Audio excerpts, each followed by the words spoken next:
Hello, this is Shambhavi. Welcome to Satsang. Satsang is an ancient spiritual practice from India. It means being in reality together. I give Satsang live every Wednesday and Sunday night in Portland, Maine. This Dharma talk was recorded during one of our Wednesday night gatherings. Please visit jayakula.org to learn more about the teachings. You can find video satsangs on Jayakula's YouTube channel, and my books are all available on Amazon.com. Much love to you, wherever and however you are.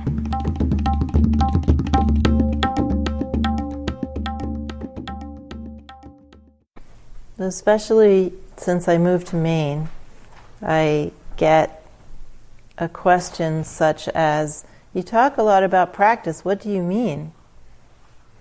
And usually when I get that question, I say, well, I mean things like mantra and meditation. That's practice. Right? But we also have other ideas about practice, and one of the ideas that we generally have about practice, which can be a big obstacle, is that it should always feel good, and even more obstacle-laden, that we should feel and understand and know that we're progressing every single time we do any practice. Right? So I wanted to read a poem by Lala. She is a 14th century Kashmiri yogini. So she's from the same part of the world as this tradition, Kashmir in northern India. And she was said to be a naked wandering yogini. She's pictured with having very long hair, so the only covering that she had was her hair. And she said that the reason why she was naked was because there was no real men in the world, so why bother putting on clothes? and then one day, she was walking down the street. These are stories that are popular in Kashmir. One day she was walking down the street and she saw the man that was going to become one of her teachers. She had a Kashmiri tantric teacher, and she also had a Sufi teacher. She may have had other teachers, but this happened to be the Sufi teacher that she saw for the first time. And I guess she felt that he was a man worthy of wearing clothes for. But she didn't have any clothes handy, so she was outside of a bakery. She jumped into an oven where the bread was baked. And the story is that she didn't get burned. And she came out covered with ash, which is, of course, a symbol for renunciation. So this is Lala. And these poems, her vaks, her sayings, are really part now of the spoken language, the colloquial, everyday language of Kashmir. That she only spoke her poetry. She didn't write it down. Other people wrote it down. We don't know when they wrote it down. And there are many books of her words that you can read. And many aspects of her poems or her sayings, her vakyas, have gone into just the regular everyday language of Kashmir. So this is about being a practitioner and having a teacher, and when things aren't really going right. Loosen the load of sweetness I'm carrying. The sling knot is biting into my shoulder. So she's saying that the sweetness is actually heavy, too heavy for her to carry, her own comfort or something that is providing her with sweetness. This day has been so meaningless, I feel I can't go on. This is the kind of thing we feel when we're a practitioner, sometimes. When I was with my teacher, I heard a truth that hurt my heart like a blister. The tender pain of seeing something I loved as an illusion. The flocks I tended are gone. I am a shepherd without even a memory of what that means. Climbing this mountain, I feel so lost. This was my inward way until I came into the presence of a moon. This new knowledge of how likenesses unite. Good friend, everything I see is you. I see only God. Now the delightful forms and motions are transparent. I look through them and see myself as the Absolute. And here's the answer to the riddle of this dream. You leave so that we two can do one dance. So in the beginning, she's carrying a load that is actually biting into her shoulder, and she describes it as sweetness. Right? And this is how we normally approach spiritual practice, that we're supposed to experience sweetness all the time. But then at some point we discover that our attachment to feeling good is actually hurting us. This day has been so meaningless, I feel I can't go on. We like to have everything have meaning. And that sense of what everything means is just conceptual. And so, of course, when we're doing a kind of practice that is helping us to become more free, it also needs to free us from our attachment to everything being so meaningful, to this overweening self-importance that we have about ourselves and our lives, and the way that we suffer if we think we aren't important, especially in this country. All over the world, I've met people who don't really care at all whether their lives are important in the way we do. This is really a kind of suffering that is not universal. We have to make a mark. We have to do something important and visible and recognize. This is a source of extreme suffering for us. When I was with my teacher, I heard a truth that hurt my heart like a blister. Is that terrible? What is the job of the teacher? In the Guru Stotra, the teacher is described as the one who puts burning medicine in your eyes to remove the cataracts, so you can see more clearly, right? I mean, that's not the only thing that happens, but that's part of the job. Part of the job of the teacher. The flocks I tended are gone. What does she mean by that? All of the earthly things that she used to think were important. Yeah, I mean, there's no rejection of earthly things here. It's not a transcendental idea, but it could just be, anything she thought was important. Yeah, right. All of her little collection of concepts and ways that she cobbled together a sense of self, or like a flock of sheep that she's tending. And of course, sheep are very timid. I am a shepherd without even a memory of what that means. Carrying around that caricature, like you're inhabiting a role that you no longer fit. Mm-hmm. I feel like I can resonate with that. Mm-hmm. Yeah. Something that once seemed so natural and normal now seems really odd and uncomfortable.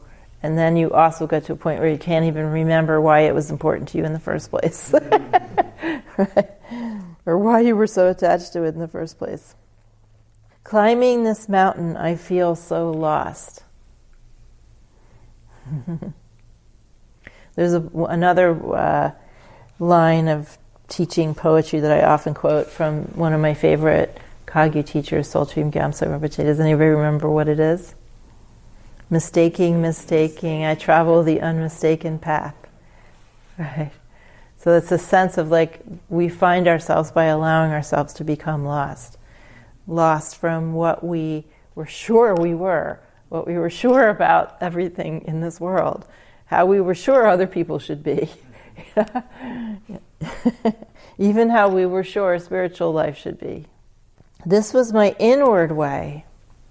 So this was just her as an individual, her individualistic way. Until I came into the presence of a moon. What do you think she might refer to there? Yes, it makes me think of like a mirror. I thought of maybe that she was referring to her teacher. That's what I thought. She's referring to the teacher who's reflecting the light of the sun to her. So the teacher, even though teachers can be fierce, the moon is less fierce than the sun, right? It gives you a way to look at that light, to look into the light without destroying your vision. It's interesting too because it's often referred to as sweet, right? Mm-hmm. Samya, and it's a different kind of sweetness than the kind she's talking about. Mm-hmm. Yeah, it's a more refined kind of sweetness. So this was my inward way until I came into the presence of Amun, this new knowledge of how likenesses unite. Anybody have an idea about that? Gaining a knowledge of how likenesses unite. Feeling more of a connection with everything. Mm-hmm. Feeling more of the continuum of things, that things are more similar than they are different.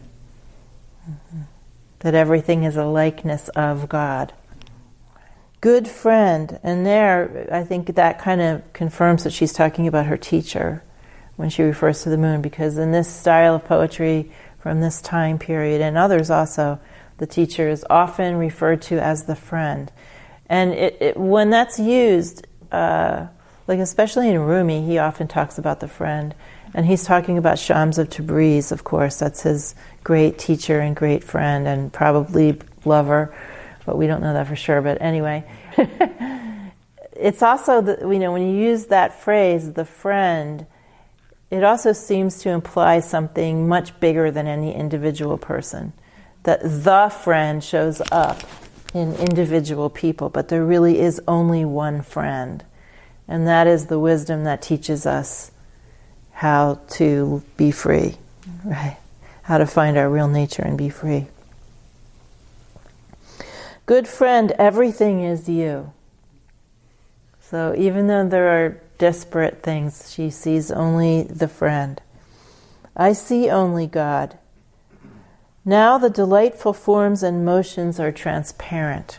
She's not meaning literally transparent. She means I see their real nature. I look through them and see myself as the absolute. Now, this is a kind of a view that comes directly out of the Trika tradition, the tradition that I'm teaching in, right? To look through form and see yourself as being the absolute. If we think of cosmology, if we think of the tattvas, Ishvara and Sadashiva, I am that is me. That is part of the recognition that is leading you to understand your real nature. That is this and this is that. Right? Including all form, right? Including all form, not excluding form.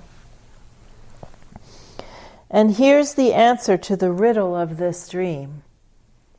The dream is, it's not reality, it's more what reality produces. So right now, we're said to be in a dreamlike state because on one level we aren't seeing all of reality. We aren't seeing our real nature. So we are like dreamers. There is a riddle that we want the answer to. Everybody has inside of them some kind of longing or some kind of question, and we all feel driven by the question, in a sense. Even if we articulate that question very, very differently from one another, there is a kind of a riddle to human life, which ends up being, what is really happening here? Who am I really? What am I supposed to be doing? So that's the riddle of the dream. So she says, and here's the answer to the riddle of this dream. You leave so that we too can do one dance. That's very enigmatic. You leave so that we too can do one dance. It's like Shiva concealing.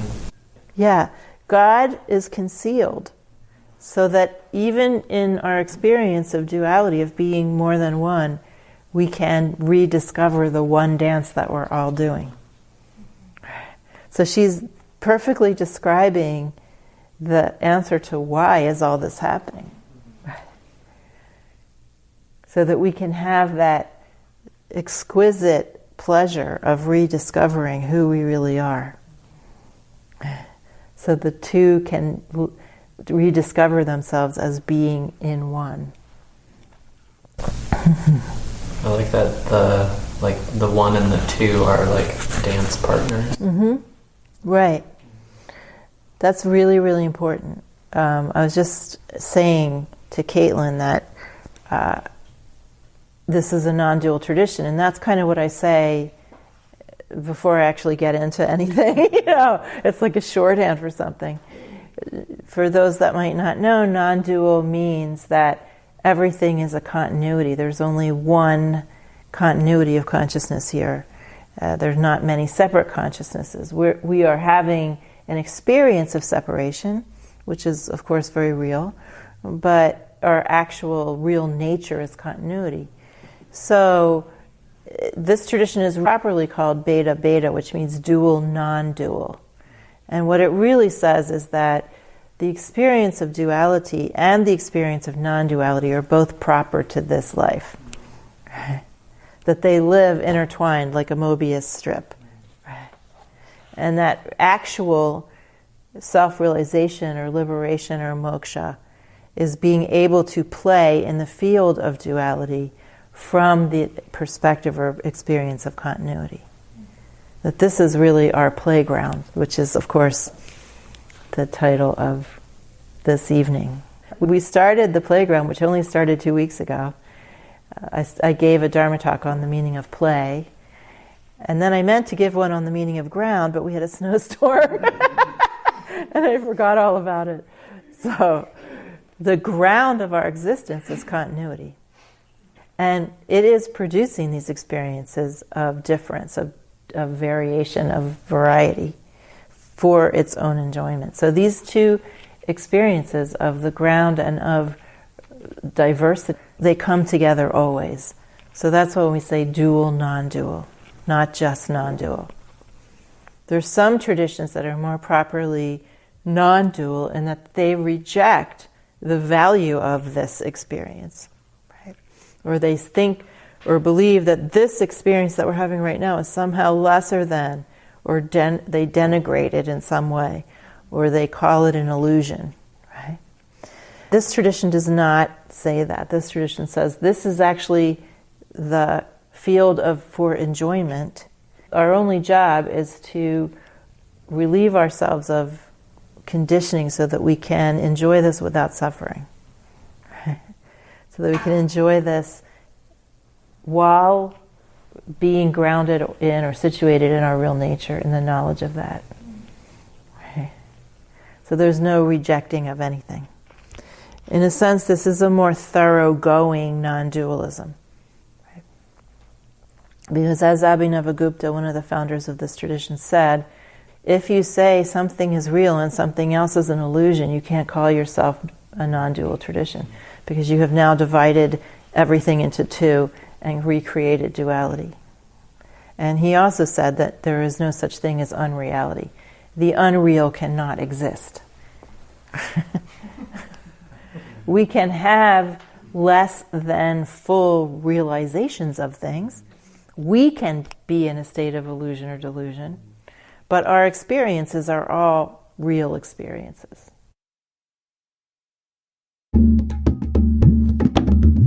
Jayakula is a nonprofit community offering opportunities to learn and practice in the direct realization traditions of Trika Shaivism and Dzogchen. We are based in Portland, Maine and Portland, Oregon. Visit jayakula.org to explore more of our offerings.